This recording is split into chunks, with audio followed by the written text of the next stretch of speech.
I'm Charlie Kirk, founder of Turning Point USA. Never before has conservatism, over the last 10 years, counting or not counting gang violence. Great. A tent, a campus, a sniper shot, and then weeks of confusion, political fallout, and a case that keeps getting more complicated the closer it gets to court. The court recognizes the substantial public interest in these proceedings and has approached its review with that interest firmly in mind. And I think it's a very similar phenomenon that's happening here, which is that after Charlie Kirk's assassination, a lot of these horrible people have come out of the woodwork and exposed themselves as truly hating conservatives. If the prosecutor was related to Tyler Robinson, then yes, there would be a conflict of interest. People think we can just get in these group chats and immediately find out who's in them. Probably a dozen or so aggravating circumstances under which county attorney could file aggravated murder charges that carries a capital punishment. Tonight, we're going deep on the assassination of Charlie Kirk, what we know, what's newly happening in the legal case, and the controversial aftershock that's turning grief into a movement and turning a movement into a battlefield. For years, those on the radical left have compared wonderful Americans like Charlie to Nazis and the world's worst mass murderers and criminals. I saw the wound that ended his life. On the afternoon of September 10th, I arrived at a Utah hospital to do the unthinkable. Utah was the first state to execute someone after the United States reinstated the death penalty in 1976. Utah executed Gary Gilmore by firing squad in 1977. On September 10th, 2025, conservative activist and Turning Point USA founder Charlie Kirk was fatally shot while speaking at an outdoor campus event at Utah Valley University in Orem, Utah, part of his American Comeback Tour. Radical left political violence has hurt too many innocent people and taken too many lives. This morning I can tell you that we have recovered what we believe is the weapon that was used in yesterday's shooting. It is a high-powered bolt-action rifle. Investigators say a single sniper shot struck him in the neck just over 20 minutes into the event. It was scary because you don't know if it's real or if it's not, but you just have to go with your gut and get out of there. The shooting occurred under a tent set up in front of a crowd of roughly 3,000 attendees, drawing national attention for both its violence and its political symbolism. The only information we have on the suspect, the possible shooter, is taken from closed-circuit TV here on campus. We're analyzing it, but it is security camera footage, so you can guess what the quality of that is, dressed in all dark clothing. But we don't have much better description. That are working shoulder to shoulder to find the person who committed this horrific crime. Witness accounts describe the chaotic moments after the shot. Panic, screaming, and Kirk being rushed to the hospital, where he was later pronounced dead. We just heard an immediate pop. We're like, what's going on here? And then after that pop, we just saw him in his neck. We saw him fall backward. Couldn't quite believe. I thought maybe it was a stunt. I'm still shaking and I'm still crying. I love Charlie Kirk. He's awesome. And I pray for him and his family. Authorities arrested 22-year-old Tyler James Robinson 2 days later in southern Utah. We have a person of interest in custody. Robinson was observed in consistent clothing with those surveillance images. Investigators interviewed a family member of Robinson who stated that Robinson had become more political in recent years, charging him with aggravated murder and multiple other felony counts, including obstruction of justice and witness tampering. Good morning, ladies and gentlemen. We got him. Investigators interviewed a family member of Robinson who stated that Robinson had become more political in recent years. I hope he gets the death penalty. What he did, Charlie Kirk was the finest person. He didn't deserve this. Prosecutors allege that DNA evidence linked Robinson to the rifle used in the shooting, and investigators contend he fired the fatal round from a rooftop before fleeing into wooded terrain. Officials later indicated they intend to seek the death penalty if Robinson is convicted. This is our moment. Do we escalate or do we find an off-ramp? From the first moments after the shooting, local and federal agencies worked side by side. The FBI released images and video footage of a person of interest fleeing the scene, jumping from a rooftop after the shot was fired. He was actually just talking about mass shootings too, which is crazy with the trans shooting that just happened recently. He got hit in the left side of his neck and dropped. We all dropped. His security dragged him out of there and we just ran. The FBI's continuing involvement includes forensic analysis of ballistics, tracking digital evidence, and coordinating tips from the public.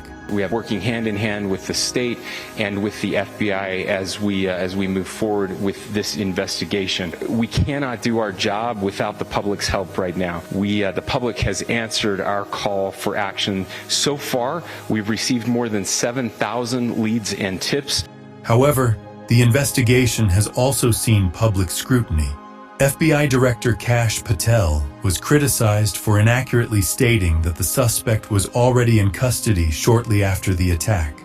And there are scores of people in this Discord chat room. But we have to effectuate legal process. We have to go out there with search warrants so that if prosecutors want to later use this evidence, it's not tainted by being illegally obtained. We, the FBI, are running the investigation pointedly on the Discord chat group. There are scores of individuals that are going to be spoken to. A claim that was later contradicted by local authorities. He's not up to the job. I mean, he's putting himself first. The drama around the investigation, I'm okay with what happened, and we have the man in custody. You violated one of the basics of effective law enforcement. At critical stages of an investigation, shut up and let the professionals do their job. The assassination drew immediate nationwide condemnation from figures across the political spectrum. I pledge myself to commit to full transparency, oversight, and accountability so we could restore the public's trust in the FBI. That's exactly what I've done. I'm not going anywhere. If you want to criticize my 16 years of service, please bring it on. Within days, a public vigil at the John F. Kennedy Center for the Performing Arts drew political leaders and mourners. Talking, but not fighting with each other, or swearing at each other, or throwing things at each other. I'm just showing my respect to Charlie Kirk. I admire him, and I think he was such a good debater. I admired his style of giving his opinion or his belief and listening to another person. On September 21st, 2025, more than 90,000 people attended a memorial service at State Farm Stadium in Arizona, with prominent speakers including the president, vice president, and other national leaders, where Kirk was honored for his political influence.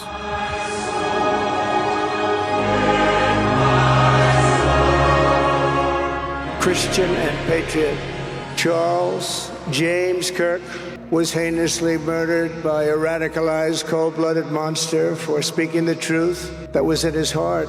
He was violently killed because he spoke for freedom and justice, for God, country, for reason, and for common sense. He was assassinated because he lived bravely, he led boldly, and he argued brilliantly without apology.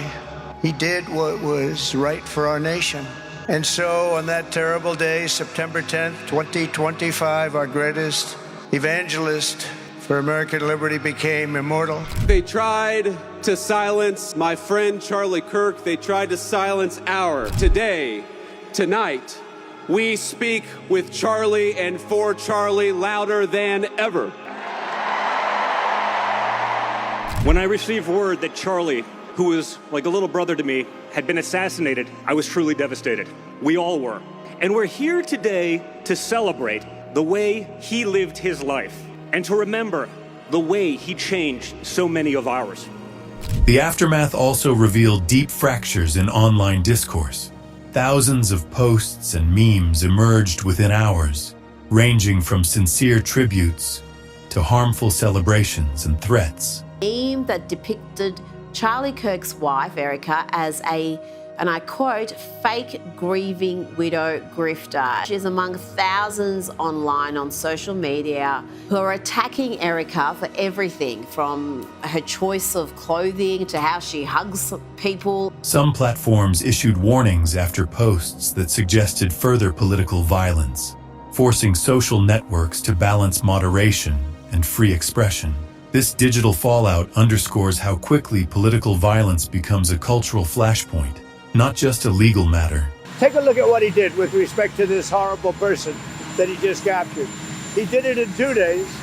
It took other similar cases 4 days, 5 days. As Tyler Robinson's case advanced toward trial, the courtroom itself became a new battleground. In late December 2025, a Utah judge ruled that the transcript and audio from a previously closed hearing involving courtroom security and whether Robinson should be shackled could be released with redactions. Balancing these factors, the court finds that Mr. Robinson's right to the presumption of innocence outweighs the minimal inconvenience of permitting civilian attire, and Mr. Robinson shall be dressed as one who is presumed innocent. The hearing, originally sealed to protect the fairness of the process, highlighted tension between transparency for the public and a defendant's right to a fair trial. But the judge denied media organizations party status, meaning press outlets must still request access on a case-by-case basis before future closed hearings. Accordingly, the defendant's request to appear in civilian clothing for all pretrial proceedings is granted.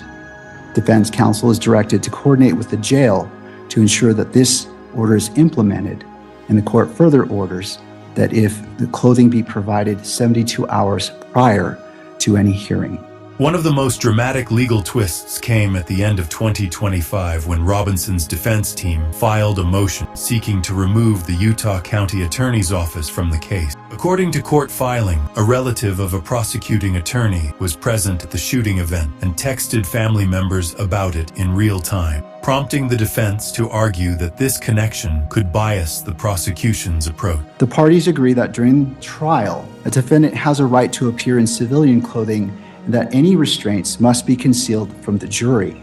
Mr. Robinson now seeks to extend those rights to all pretrial proceedings. The court considered each request separately. The prosecution has pushed back, saying the contact does not rise to disqualification criteria, and the judge has yet to rule on the motion. Mr. Robinson asks to appear in civilian clothing at all pretrial hearings. He argues that the extensive media coverage of this case creates a real risk of prejudice if the public and potential jurors repeatedly see him in jail attire. Media access remains a fraught issue. Several news outlets have repeatedly questioned the protocols for cameras, recording devices, and press seating in future hearing. The court has balanced these competing concerns. The case has attracted extraordinary public and media attention, and Mr. Robinson shall be dressed as one who is presumed innocent. Particularly at a time when misinformation thrives on partial or leaked detail. Local media experts argue that transparent courtroom coverage is essential for public trust, while defense attorneys counter that overly broad visibility could taint juror impartiality. Once you try to close things down, all it does is just attract more attention on the issues and creates more stories about why are you trying to close things down, and creates a feeling of suspicion and distrust when there's no reason to have that. The defense argument, I think if they offer that as a concession, the defense argument is going to be you're all part of one office. Robinson's mother stated that following to police. On September 11, 2025, the day after the shooting, Robinson's mother saw the photo of the shooter in the news and thought the shooter looked like her son. Robinson's mother called her son and asked him where he was. He said he was at home sick and that he had also been at home sick on September 10th. The effects of the assassination extend beyond politics and law. Utah Valley University introduced counseling centers and support programs for students traumatized by witnessing the attack or its aftermath. Accounts from attendees describe ongoing psychological impacts and concerns about safety at future campus events. Some students have become advocates for improved campus security measures, a development that may shape policy on higher education events nationwide.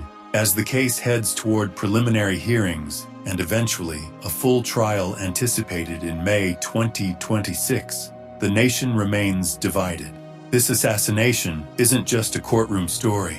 It's a mirror reflecting America's struggles with political violence, public discourse, transparency, and justice. Whether through legal rulings, media strategy, or the national conversation about political speech, the Charlie Kirk case will continue shaping public debate long after the final verdict is read. The information is not of a highly personal or sensitive nature. Privacy interests do not outweigh the public's interest in this case. Therefore, the court denies redactions of the following portions of the transcript. The right to a fair trial seeks to ensure that the one accused of a crime will have his guilt or innocence determined solely on the basis of the evidence introduced at trial. Thus, if disclosure of information poses significant risk of endangering a defendant's right to a fair trial, then closing or sealing a court record to protect that information is justified fair trial. The court is unconvinced that the disclosure of the selected portions jeopardizes that right. The information in question is contained in the charging instrument, whether directly or indirectly, as part of the factual allegations made against defendant and already part of the public arena. Robinson mentioned Charlie Kirk was coming to UVU. They talked about why they didn't like him and the viewpoints that he had. The family member also stated Kirk was full of hate and spreading hate.